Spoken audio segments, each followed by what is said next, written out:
ವಿಠ್ಠಲ ರುಕುಮಾಯಿ ಜ್ಯೋತಿಷಾಲಯಕ್ಕೆ ಸ್ವಾಗತ ಸುಸ್ವಾಗತ. ಸುನೀಲ್, ಪುರುಷ, 1 ಆಗಸ್ಟ್ 2007, ಮಧ್ಯಾಹ್ನ 12 ಗಂಟೆಗೆ ಹುಬ್ಬಳ್ಳಿಯಲ್ಲಿ ಜನನ. ಶತಭಿಷ ನಕ್ಷತ್ರ, ತೃತೀಯ ಪಾದ, ಕುಂಭರಾಶಿ, ತುಲಾ ಲಗ್ನದಲ್ಲಿ ಜನನ. ತುಲಾ ಲಗ್ನದಲ್ಲಿ ಜನನ. ಶೋಭನ ಯೋಗದಲ್ಲಿ ಹುಟ್ಟಿದ್ದೀರ ನೀವು. ಶೋಭನ ಯೋಗ ಒಳ್ಳೆ ಯೋಗ, ನೋ ಪ್ರಾಬ್ಲಮ್. ಬನ್ನಿ, ಹಾಗಾದರೆ ಜಾತಕವನ್ನು ನೋಡೋಣ. ಏನಿದೆ ಜಾತಕದಲ್ಲಿ ಒಂದೊಂದೇ ಭಾವವನ್ನು ನೋಡ್ಕೊಂತ ಹೋಗೋಣ. ಬನ್ನಿ. 1 ನೀವು ನಿಮ್ಮ ವ್ಯಕ್ತಿತ್ವ, 2 ವ್ಯವಹಾರಗಳು, 3 ಪರಾಕ್ರಮ, 4 ನಿಮ್ಮ ತಾಯಿ ಹಾಗೂ ಪ್ರಾಪರ್ಟಿ, 5 ವಿದ್ಯೆ, 6 ಕಷ್ಟಗಳು, 7 ದಾಂಪತ್ಯ, 8 ಶತ್ರು, 9 ಭಾಗ್ಯ, 10 ಕೆಲಸ, 11 ಲಾಭ, 12 ವಿದೇಶಿ ಯೋಗ ಹಾಗೂ ವ್ಯಯ. ಯಾವುದೇ ಗ್ರಹ ಇರಲಿ, 0 to 6 ಆಗಲಿ ಅಥವಾ 24 to 29 ಆಗಲಿ ಇದ್ರೆ ಲಾಭ ಸಿಗಲ್ಲ. 6 ರಿಂದ 24 ಇರಬೇಕು. 0 to 6 ಅಂದರೆ 0 to 10 years ಅಂತ ಅರ್ಥ. 24 to 29 ಅಂದರೆ 65 ರಿಂದ 100 ವರ್ಷ ಅಂತ ಅರ್ಥ. 6 ರಿಂದ 24 ಅಂದರೆ 15 ರಿಂದ 60 ವರ್ಷ ಅಂತ ಅರ್ಥ. ನೋಡಿ, ಇದನ್ನು ನಾವು ಬಾಲ್ಯಾವಸ್ಥೆ ಅಂತ ಕರೆದ್ರೆ, ಇದನ್ನು ವೃದ್ಧಾಪ್ಯ ಅವಸ್ಥೆ ಅಂತ ಕರಿತೀವಿ, ಇದನ್ನು ಯೌವನ ಅವಸ್ಥೆ ಅಂತ ಕರಿತೀವಿ. ಯಾವುದೇ ಗ್ರಹ ಯೌವನ ಅವಸ್ಥೆಯಲ್ಲಿದ್ದರೆ 100ಕ್ಕೆ 100 ಫಲ ಕೊಡುತ್ತೆ. ಆದರೆ ರಾಹು ಮತ್ತು ಕೇತು ಮತ್ತು ಉಚ್ಚ ನೀಚ ಗ್ರಹಗಳಿಗೆ ಈ ರೂಲ್ಸು ಅಪ್ಲೈ ಆಗುವುದಿಲ್ಲ. ಬನ್ನಿ, ಹಾಗಾದರೆ 1, 4, 7, 10 ಕೇಂದ್ರ ಆದರೆ 2 ಧನೇಶ, 11 ಲಾಭೇಶ. ಹಾಗಾದರೆ 1, 5, 9 ತ್ರಿಕೋಣ ಆದರೆ 6, 8, 12 ಭಾರಿ ಕೆಟ್ಟ ಸ್ಥಾನಗಳು. 3 50-50, ಒಳ್ಳೆಯದು ಮಾಡ್ಬೋದು, ಕೆಟ್ಟದ್ದು ಮಾಡ್ಬೋದು. ಹೌದು, ಬನ್ನಿ. ಹಾಗಾದರೆ ತುಲಾ ಲಗ್ನದ ಯೋಗಕಾರಕ ಗ್ರಹಗಳು ಯಾವ್ಯಾವು ನೋಡಿ. 1ನೇದೇ ಶುಕ್ರ, 2ನೇದು ಶನಿ, 3ನೇದು ಬಂದು ಬುಧ, 4ನೇದು ಬಂದು ಚಂದ್ರ, 5ನೇದು ಬಂದು ಸೂರ್ಯ. ರಾಹು ಮತ್ತು ಕೇತು ಶಿಷ್ಯಂದ್ರಾದರೆ ಅಥವಾ ಚೇಲಾಗಳಾದರೆ ಅತಿ ದೊಡ್ಡ ವಿರೋಧಿ ಕುಜ ಹಾಗೂ ಗುರು.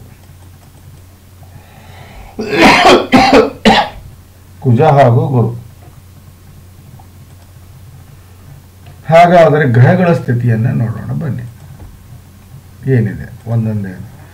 ವಕ್ರಗತಿ ಯಾರು? ಗುರು. ವಕ್ರಗತಿ ಶುಕ್ರ.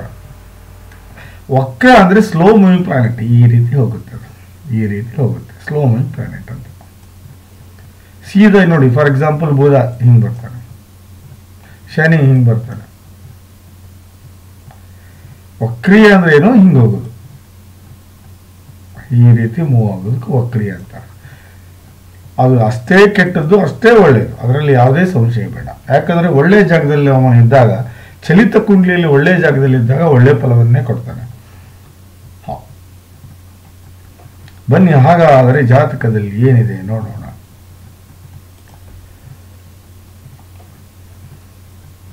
ನೋಡಿ, 1ನೇ ಭಾವದಲ್ಲಿ ಯಾರಿಲ್ಲ, 2ನೇ ಭಾವದಲ್ಲಿ ಗುರು ಇದ್ದಾನೆ. ನೋಡಿ, ಇವನು ಯಾರು? ವಿರೋಧಿ. 3 ಮತ್ತು 6ನೇ ಭಾವದ ಸ್ವಾಮಿ. 2ನೇ ಭಾವವನ್ನು ಕೆಡಿಸ್ತಾನೆ, ಆದರೆ 3ನೇ ಭಾವವನ್ನು ಕೊಡ್ತಾನೆ. 2ನೇ ಭಾವವನ್ನು ಕೆಡಿಸ್ತಾನೆ, 3ನೇ ಭಾವವನ್ನು ಕೊಡ್ತಾನೆ. ಅವ್ರ ಭಾವದ ಕೆಲಸ ಅವ್ರು ಮಾಡೇ ಮಾಡ್ತಾರೆ, ಅದರಲ್ಲಿ ಯಾವುದೇ ಸಂಶಯ ಬೇಡ. ವ್ಯವಹಾರಗಳು ಬಹಳ ಚೆನ್ನಾಗಿ ನಡೀತವೆ. ಬಿಹೇವಿಯರಲ್ಲಿ ವ್ಯತ್ಯಾಸ ಕಾಣುತ್ತೆ. ವ್ಯವಹಾರಗಳು ಬಹಳ ಚೆನ್ನಾಗಿ ನಡೆಯುವುದಿಲ್ಲ. ಬಿಹೇವಿಯರಲ್ಲಿ ವ್ಯತ್ಯಾಸ ಕಾಣುತ್ತೆ. ಕೆಟ್ಟ ಹ್ಯಾಬಿಟ್ಸನ್ನು ಕಲಿಬಹುದು. ನಡವಳಿಕೆಯಲ್ಲಿ ವ್ಯತ್ಯಾಸ ಕಾಣಬಹುದು. ದುಡ್ಡಿನ ಒಳ ಅರಿವು ಹೊರ ಅರಿವು ವ್ಯತ್ಯಾಸ ಕಾಣಬಹುದು. ಸಂಬಂಧಿಗಳಿಗೆ ಸಹಾಯ ಮಾಡದೇ ಇರಬಹುದು.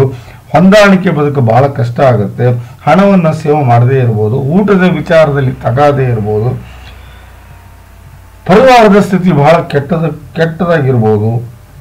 ಇನಿಷಿಯಲಿ ಒಳ್ಳೆ ಸ್ಟಡೀಸ್ ಮಾಡದೇ ಇರ್ಬೋದು, ಮಾತಿನಲ್ಲಿ ವಿಪರೀತ ರಫ್ನೆಸ್ ಇರ್ಬೋದು, ಮಾತಿನ ದಾಟಿ ಸರಿ ಇರದೇ ಇರ್ಬೋದು, ಸಂಸ್ಕಾರ ಹಾಗೂ ನೆಮ್ಮದಿಯ ಬದುಕು ಬಹಳ ಕಷ್ಟ ಆಗ್ಬೋದು. ಇಲ್ಲಿ ಗುರು ಮಾಡುವಂಥ ಕೆಲಸ. ಇದು 2ನೇ ಭಾವದ ಕೆಟ್ಟ ಫಲ, ವಿರೋಧಿ ಅವನು.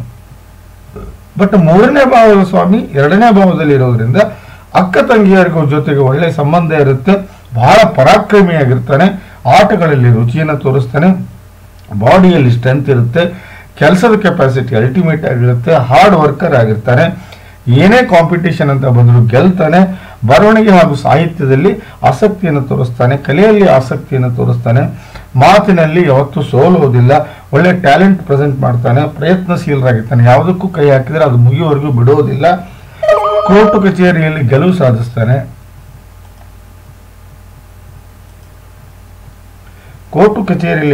ಸಾಧಿಸ್ತಾನೆ, ತಿರುಗಾಟದಲ್ಲಿ ಲಾಭವನ್ನು ಪಡಿತಾನೆ. ಇದು 3ನೇ ಭಾವದ ಫಲ.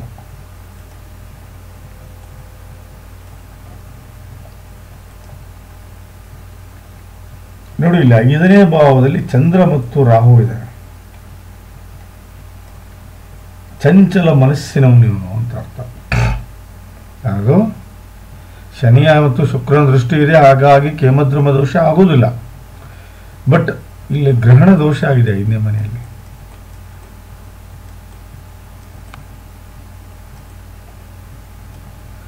ಇಲ್ಲಿ ನೀವು ನಾಗ ಪ್ರತಿಷ್ಠಾಪನೆ ಮಾಡಿಕೊಳ್ಳಲೇಬೇಕು. ನಾಳೆ ದೊಡ್ಡವನಾದ್ಮೇಲೆ ಹೆಣ್ಣು ಮಕ್ಕಳ ಜೊತೆಗೆ ಚೆಲ್ಲಾಟ ಆಡೋದು ಮಾತ್ರ ಬಿಡೋದಿಲ್ಲ ಅವನು. ಹೆಣ್ಮಕ್ಳ ವಿಷಯದಲ್ಲಿ ಸ್ವಲ್ಪ ಲೂಸ್ ಆಗ್ತಾನೆ, ಹೆಣ್ಮಕ್ಳ ವಿಷಯದಲ್ಲಿ ಬಹಳ ಲೂಸ್ ಆಗ್ತಾನೆ ಅಂದ್ರೆ ಬಹಳ ಲೂಸ್ ಆಗ್ತಾನೆ. ಹೌದು, ಮಲ್ಟಿಪಲ್ ಅಫೇರ್ಸ್ ಆಗೋ ಚಾನ್ಸಸ್ ಭಾಳ ಇದೆ. ಒಂದು ಬಿಟ್ಟು ಇನ್ನೊಂದು, ಇನ್ನೊಂದು ಬಿಟ್ಟು ಇನ್ನೊಂದು, ಇನ್ನೊಂದು ಬಿಟ್ಟು ಇನ್ನೊಂದು, ಈ ರೀತಿ ಆಗೋ ಚಾನ್ಸಸ್ ಭಾಳ ಇದೆ. He can maintain A many girls. ಹೌದು, 5ನೇ ಮನೆಯಲ್ಲಿ ಗ್ರಹಣ ದೋಷ, ಚಂದ್ರ ಮತ್ತು ರಾಹು ಅಂದರೆ ಇದೇ ಆಗೋದು. ಇಲ್ಲಿ ರಾಹು ಕೇತು ಶಾಂತಿ ಮಾಡಿದರೆ 5ನೇ ಭಾವದ ಫಲ, ಇಲ್ಲ ಅಂದ್ರೆ ಇಲ್ಲ. ನಾಗ ಪ್ರತಿಷ್ಠಾಪನೆ ಮಾಡ್ಕೋಬೇಕು ನೀವು. ಹೆಂಗೆ ನಾಗ ಪ್ರತಿಷ್ಠಾಪನೆ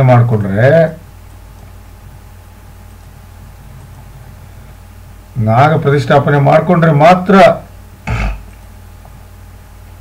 ಈ ಫಲ, ಇಲ್ಲ ಅಂದ್ರೆ ಇಲ್ಲ. ನೋಡಿ, ಯಾಕಂದ್ರೆ ರಾಹು ಶಾಂತಿ ಮಾಡಲೇಬೇಕು, ಇಲ್ಲ ಚಂದ್ರ ಕೆಡಿಸ್ತಾನೆ. ಯಾರವನು 10ನೇ ಭಾವದ ಸ್ವಾಮಿ ಪ್ಲಸ್ 5ನೇ ಮನೆಯಲ್ಲಿ ಬಂದು ಕೂತಿದ್ದಾನೆ. ಕೇಂದ್ರದ ಸ್ವಾಮಿ ಅವನು, ಯೋಗಕಾರಕ. ಇಲ್ಲಿ ನೀವು ಏನ್ ಮಾಡಬೇಕು, ಬಿಟ್ಟು ರಾಹುಕೇತು ಶಾಂತಿ ಮಾಡ್ಕೊಳ್ಳೇಬೇಕು. ನೋಡಿ, ಅವ್ರು ಒಬ್ಬರೇ ಇದ್ರೆ ಒಳ್ಳೇದು ಸರ್. ರಾಹುಕೇತು ಒಬ್ಬರೇ ಬಂದು ಕುತ್ಕೊಂಡ್ರೆ ಒಳ್ಳೇದು. ಯಾರ್ದಾದ್ರೂ ಜೊತೆಗೆ ಬಂದ್ರೆ ಅಲ್ಲಿ ಅವ್ರ ದೋಷ ಜನರೇಟ್ ಮಾಡೋದು ಮಾತ್ರ ಕಟ್ಟಿಟ್ಟ ಬುತ್ತಿ. ಇಲ್ಲಿ ರಾಹು ಒಳ್ಳೆಯವನಲ್ಲ, ಚಂದ್ರನ ಜೊತೆಗೆ ಮಲ್ಟಿಪಲ್ ಅಫೇರ್ಸ್ ಮಾಡಿಸ್ಬಿಡ್ತಾನೆ. ಅವ್ರು ಬಿಟ್ಟಿವರು, ಅವ್ರು ಬಿಟ್ಟಿವರು, ಇವ್ರು ಬಿಟ್ಟವರು, ಹೀಗೆ ಆಗುತ್ತೆ ಅವ್ರ ಜೀವನ ಮುಂದೆ. ಹಾಗಾಗಬಾರ್ದು ಅಂದರೆ ದಯವಿಟ್ಟು ನಾಗ ಪ್ರತಿಷ್ಠಾಪನೆ ಮಾಡಿಸ್ಕೊಳ್ಳಿ. ನೋಡಿ, 5ನೇ ಭಾವದ ಫಲ ನೀವು ನಾಗ ಪ್ರತಿಷ್ಠಾಪನೆ ಮಾಡಿಸ್ಕೋತೀರಿ ಅಂತ ಅನ್ಕೊಂಡು ಹೇಳ್ತಾ ಇದ್ದೀನಿ. ಒಳ್ಳೆ ಎಜುಕೇಷನ್ ಸಿಗುತ್ತೆ, ಒಳ್ಳೆ ದಾಂಪತ್ಯ ಸಿಗುತ್ತೆ, ಒಳ್ಳೆ ಸೆಕ್ಸುವಲ್ ಲೈಫ್ ಎಂಜಾಯ್ ಮಾಡ್ತಾನೆ, ಒಳ್ಳೆಯ ಮಕ್ಕಳು ಹುಡ್ತಾರೆ, ಬುದ್ಧಿವಂತ, ನೀತಿವಂತ, ರೀತಿವಂತ, ಪ್ರಜ್ಞಾವಂತ ಮಕ್ಕಳು ಹುಡ್ತಾರೆ, ಟ್ಯಾಲೆಂಟ್ ಬಹಳ ಚೆನ್ನಾಗಿರುತ್ತೆ, ಪಾಪ್ಯುಲಾರಿಟಿ ಗಳಿಸ್ಕೊತಾನೆ, ಪ್ರೀತಿ ಪ್ರೇಮದಲ್ಲಿ ಸಕ್ಸಸ್ ಆಗ್ತಾನೆ, ತಂದೆ ತಾಯಿ ಅಣ್ಣ ತಮ್ಮ ಅಕ್ಕ ತಂಗಿ ಎಲ್ಲರ ನಿಷ್ಕಳಂಕ ನಿರ್ಮಲವಾದ ಪ್ರೀತಿಯನ್ನು ಪಡಿತಾನೆ, ಏನೇ ಕಷ್ಟ ಬಂದರೂ ಎದುರಿಸ್ತಾನೆ, ಸುಖ ಶಾಂತಿಯಿಂದ ಬದುಕ್ತಾನೆ, ಕಷ್ಟಗಳನ್ನು ಹೊಡೆದೋಡಿಸ್ತಾನೆ, ಸಾಧನೆಗೆ ದಾರಿ ಮಾಡ್ಕೋತಾನೆ, ಒಳ್ಳೆ ಗುಣಗಳನ್ನು ಬೆಳೆಸ್ಕೊತಾನೆ, ಒಳ್ಳೆ ಪಬ್ಲಿಕ್ ಇಮೇಜು ಬೆಳೆಸ್ಕೊತಾನೆ. ಇದು 5ನೇ ಭಾವದ ಫಲ. ರಾಹು ಶಾಂತಿ ಮಾಡಿಕೊಂಡ್ರೆ ಮಾತ್ರ ನೀವು ಮಾಡುವಂಥ ಕೆಲಸದಲ್ಲಿ ನಿಮಗೆ ವಿಧಾನ ಇಷ್ಟ ಆಗುತ್ತೆ, ಕೆಲಸದಲ್ಲಿ ಗೆಲುವು ಕಾಣ್ತೀರಿ, ಕೆಲಸದಲ್ಲಿ ಗಳಿಕೆ ಕಾಣ್ತೀರಿ, ತಂದೆಯ ಜೊತೆಗೆ ಒಳ್ಳೆ ನಿಕಟ ಸಂಬಂಧ ಇರುತ್ತೆ, ಮಾನ ಪ್ರತಿಷ್ಠೆ, ಸ್ಥಾನ ಮಾನ ಸಂಪತ್ತು ಐಶ್ವರ್ಯ ಪ್ರಾಪರ್ಟಿ ಎಲ್ಲವನ್ನೂ ಗಳಿಸ್ತೀರಿ ಅಂತ ಶಾಸ್ತ್ರ ಹೇಳ್ತಾ ಇದೆ. 10ನೇ ಭಾವದಲ್ಲಿ 10ನೇ ಭಾವದ ಸ್ವಾಮಿ. ಒಂದು ವೇಳೆ ನೀವು ಏನಾದರೂ ಅಪ್ಪಿ ನಾಗ ಪ್ರತಿಷ್ಠಾಪನೆ ಮಾಡ್ಕೊಳ್ಳಿಲ್ಲ ಅಂದರೆ 100% ಹೇಳ್ತೀನಿ, 100% ಹೇಳ್ತೀನಿ, ಇವ ಎರಡೂ ಭಾವದ ಫಲ ಸಿಗುವುದಿಲ್ಲ.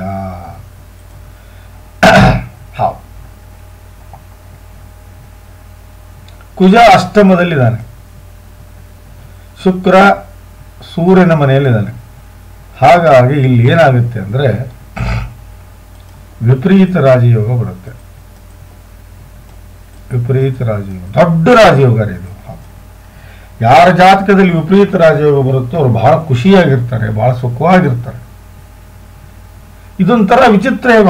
ಅಸ್ಯೂಮ್ ದಟ್ 12 ವರ್ಷ ಒಂದು ದಶೆ ಇದೆ ಅನ್ಕೊಳ್ಳಿ, ಡಿವೈಡೆಡ್ ಬೈ 3 ಮಾಡಿ. 3 1 3 4 4 ವರ್ಷ ವಿಪರೀತ ಕಷ್ಟ ಇರುತ್ತೆ.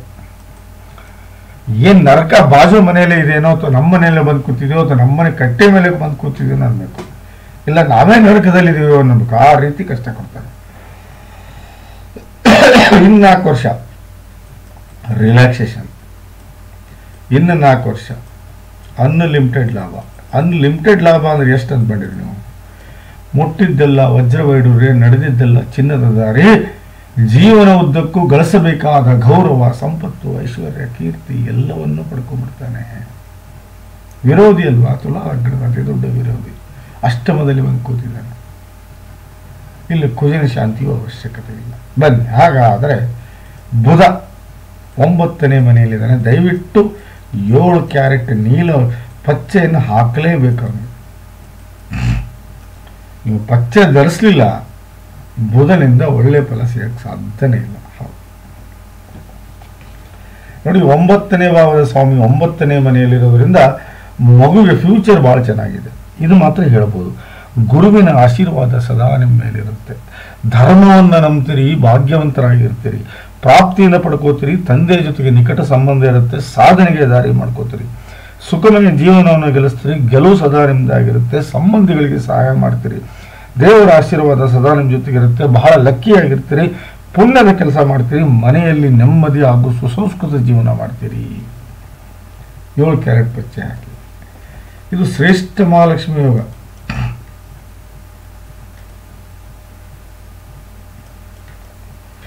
ಯಾರ ಜಾತಕದಲ್ಲಿ ಶ್ರೇಷ್ಠ ಮಹಾಲಕ್ಷ್ಮಿ ಯೋಗ ಆಗುತ್ತೋ ಅವ್ರಿಗೆ ಒಳ್ಳೆ ತಂದೆ ತಾಯಿ, ಅಣ್ಣ ತಮ್ಮ, ಅಕ್ಕ ತಂಗಿ, ಯಶಸ್ಸು, ಆರೋಗ್ಯ, ಐಶ್ವರ್ಯ, ಕೀರ್ತಿ, ಸಕಲ ಸಮರ್ಪಕ ಸಂಪೂರ್ಣ ಫಲವನ್ನು ಅನುಭವಿಸುವುದಲ್ಲದೆ ಒಳ್ಳೆ ಸಂಪತ್ತು, ಒಳ್ಳೆ ಐಶ್ವರ್ಯ, ಒಳ್ಳೆ ಪ್ರಾಪರ್ಟಿ, ಒಳ್ಳೆ ಜ್ಞಾನ, ವಿದ್ಯೆ, ಬುದ್ಧಿ, ಒಳ್ಳೆ ದಾಂಪತ್ಯ, ಒಳ್ಳೆ ಹೆಂಡತಿ ಮಕ್ಕಳು, ಯಶಸ್ಸು, ಕೀರ್ತಿ, ಸಾಧನೆ, ಸಮರ್ಥ ಮಾನಸಿಕ ಹಾಗೂ ದೈಹಿಕ ಶಕ್ತಿ, ಸಾಮಾಜಿಕ ಹಾಗೂ ಧಾರ್ಮಿಕ ಮುಖ್ಯ ಕೆಲಸಗಳು, ಮಾನ, ಪ್ರತಿಷ್ಠೆ, ಸ್ಥಾನ, ಮಾನ, ಯಶಸ್ಸು, ಕೀರ್ತಿ, ಐಶ್ವರ್ಯ, ಪ್ರಾಪರ್ಟಿ, ಸಂಪತ್ತು, ಆರೋಗ್ಯ, ಆಯುಷ್ಯವನ್ನು ಪಡ್ಕೊಂಡು ಬಹಳ ಸುಖಮಯ ಜೀವನವನ್ನು ಸಾಗಿಸ್ತೀರಿ. ಯೋಗ ಚಂದ್ರಿಕೆ ಹಾಗೂ ಯೋಗ ಮೃತ್ಯುಂಜಯ ಅನ್ನೋ ಗ್ರಂಥದಲ್ಲಿ ಬಹಳ ಚೆನ್ನಾಗಿ ವಿವರಣೆ ಕೊಟ್ಟಿದ್ದಾರೆ. ಶ್ರೇಷ್ಠ ಮಹಾಲಕ್ಷ್ಮಿ ಯೋಗ.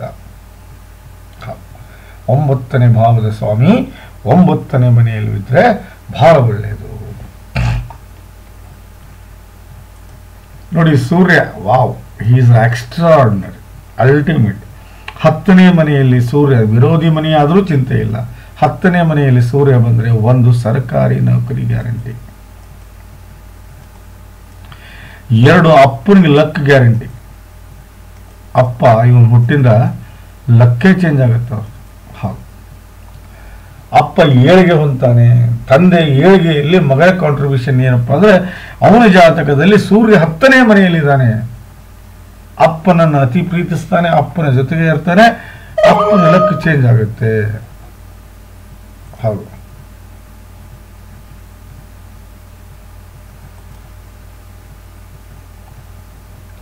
This is extraordinary. ಸೂರ್ಯ ಯಾವತ್ತಿದ್ರು ನೋಡಿ, 10ನೇ ಭಾವದ ಫಲ ಹೇಳ್ಬಿಟ್ಟಿದ್ದೀನಿ ನಾನು ಆಲ್ರೆಡಿ. 11ನೇ ಭಾವದ ಫಲಕ್ಕೆ ಬೇರೆಯವರು ಇದ್ದಾರೆ, ಅದನ್ನ ಹೇಳ್ತೀನಿ. ಸರ್ಕಾರಿ ನೌಕರಿ 100%, ಇಲ್ಲ ಪಾಲಿಟಿಷಿಯನ್ನು, ಇಲ್ಲ ಸರ್ಕಾರದ ಯಾವುದಾದ್ರೂ ಸಂಸ್ಥೆಯ ಒಂದು ದೊಡ್ಡ ಹುದ್ದೆಯಲ್ಲಿ ಇರ್ತಾರೆ, ಇಲ್ಲ ಗ್ರಾಮ ಪಂಚಾಯತಿ ಮೆಂಬರು, ಇಲ್ಲ ಮುನ್ಸಿಪಾಲಿಟಿ ಮೆಂಬರು, ಇಲ್ಲ ಮುನ್ಸಿಪಾಲಿಟಿ ಅಧ್ಯಕ್ಷ, ಇಲ್ಲ ಗ್ರಾಮ ಪಂಚಾಯತ್ ಅಧ್ಯಕ್ಷ, ಇಲ್ಲ ಜಿಲ್ಲಾ ಪಂಚಾಯತಿ ಅಧ್ಯಕ್ಷ, ಇಲ್ಲ ತಾಲೂಕ್ ಪಂಚಾಯತಿ ಅಧ್ಯಕ್ಷ, ಇಲ್ಲ ಸರ್ಕಾರಿ ನೌಕರಿ, ಇಲ್ಲ KS IS ಆಫೀಸರ್. ಇದರಲ್ಲಿ ಯಾವುದೇ ಸಂಶಯ ಬೇಡ.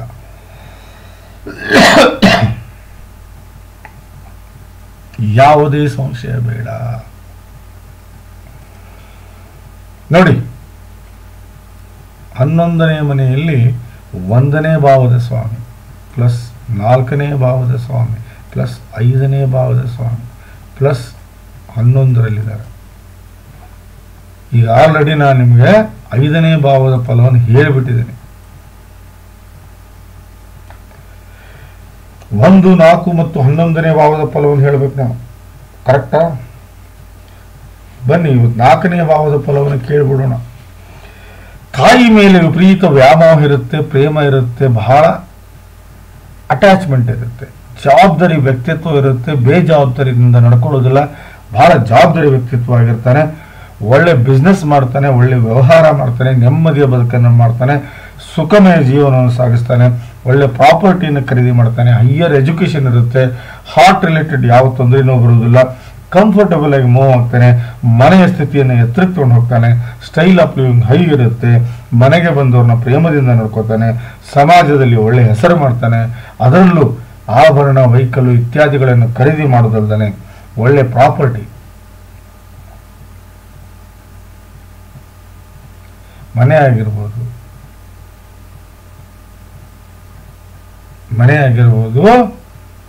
ಇಲ್ಲ ಹೊಲ ಆಗಿರ್ಬೋದು, ಇಲ್ಲ ತೋಟ ಆಗಿರ್ಬೋದು, ಏನಾದರೂ ಖರೀದಿ ಮಾಡೇ ಮಾಡ್ತಾನೆ. 4ನೇ ಭಾವದ ಫಲ ನೋಡಿ. 1ನೇ ಭಾವದ ಫಲ ಒಳ್ಳೆ ವ್ಯಕ್ತಿತ್ವವನ್ನು ಹೊಂದಿರ್ತಾನೆ,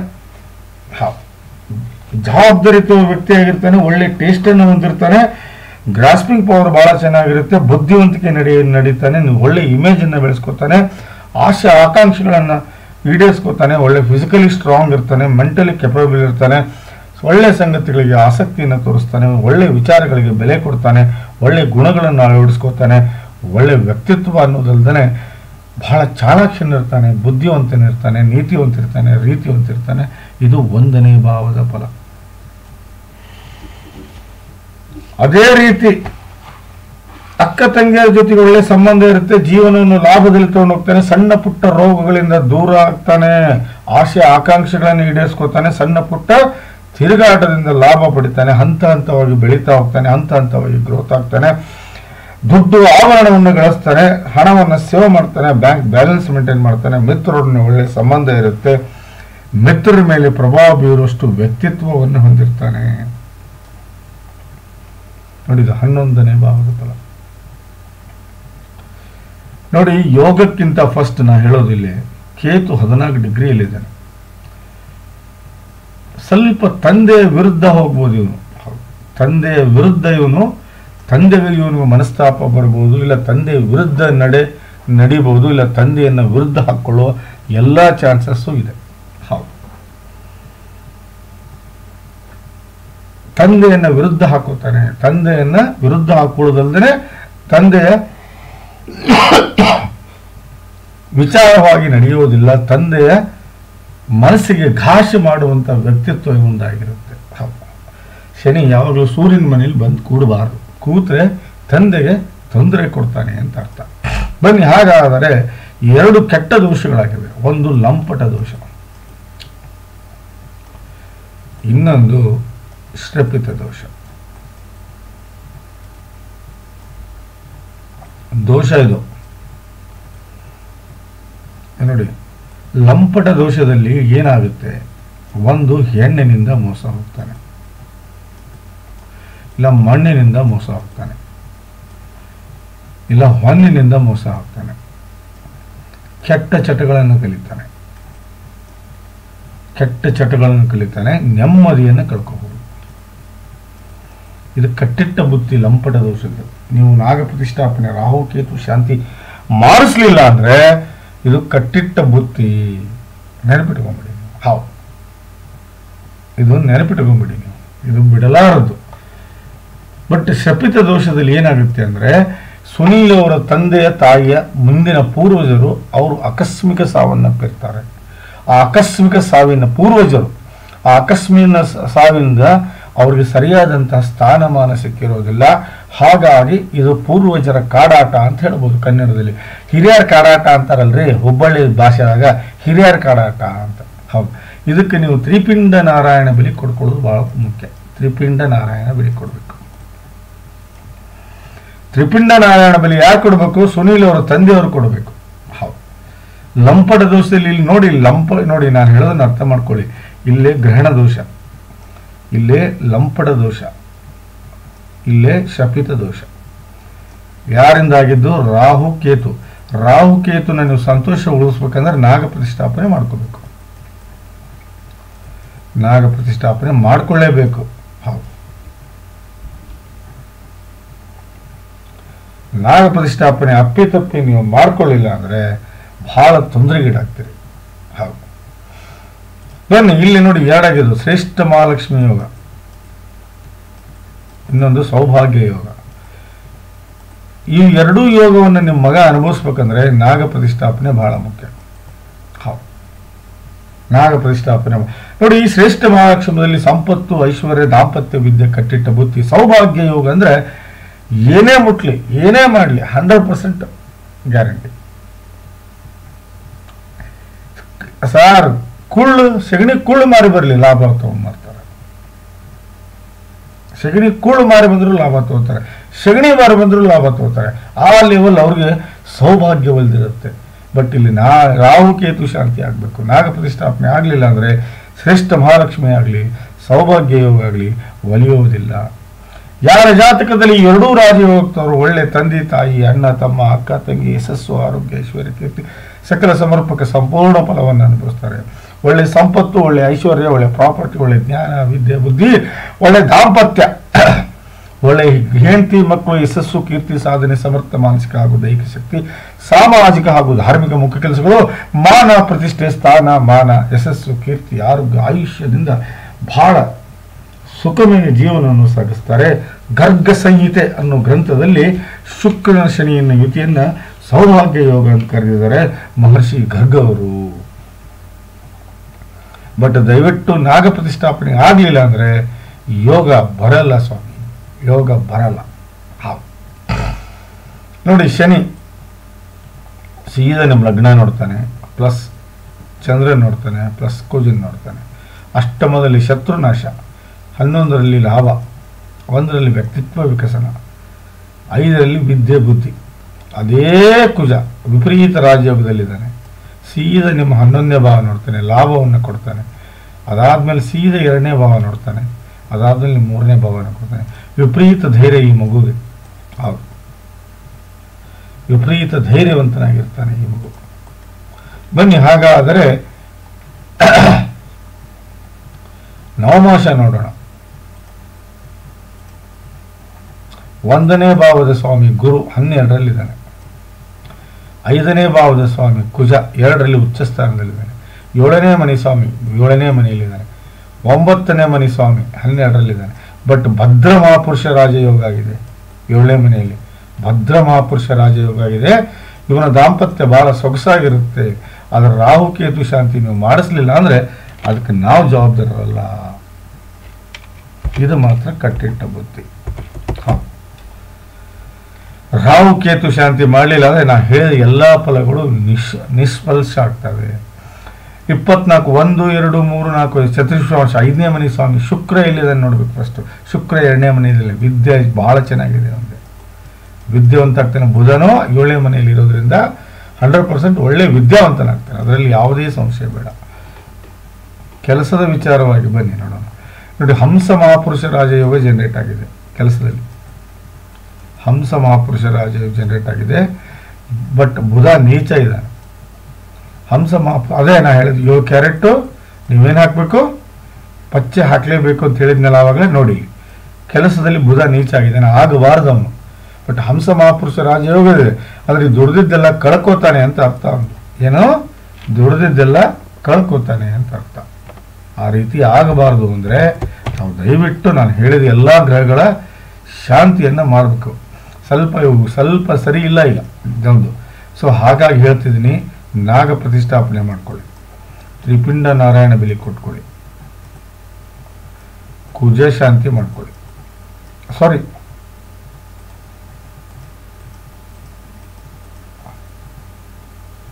ಗುರು ಶಾಂತಿ ಮಾಡ್ಕೊಳ್ಳಿ. ಪ್ಲಸ್ 7 ಕ್ಯಾರೆಟ್ ಇದು ಪಚ್ಚೆಯನ್ನು ಧರಿಸಲೇಬೇಕು. ಪ್ಲಸ್ ನೀಲನ್ನು ಧರಿಸಬೇಕು. 7 ಕ್ಯಾರೆಟ್ ಪಚ್ಚೆ ಮತ್ತು ನೀಲ ಎರಡನ್ನೂ ಧರಿಸಬೇಕು. ಹೌದು, ಅವನು ಸಹ ವೀಕ್ ಇದ್ದಾನೆ, ಶನಿನೂ ವೀಕ್ ಇದ್ದಾನೆ, ಬುಧನೂ ವೀಕ್ ಇದ್ದಾನೆ. ಗುರು ಶಾಂತಿ ಆಗಲೇಬೇಕು, ತ್ರಿಪಿಂಡ ನಾರಾಯಣ ಬಲಿ ಕೊಡಲೇಬೇಕು, ನಾಗ ಪ್ರತಿಷ್ಠಾಪನೆ ಮಾಡಲೇಬೇಕು ಅಂತ ಹೇಳ್ತಾ ಈ ಜಾತಕದ ವಿಶ್ಲೇಷಣೆ ಮುಗಿಸ್ತಾ ಇದ್ದೀನಿ. ನಮಸ್ಕಾರ.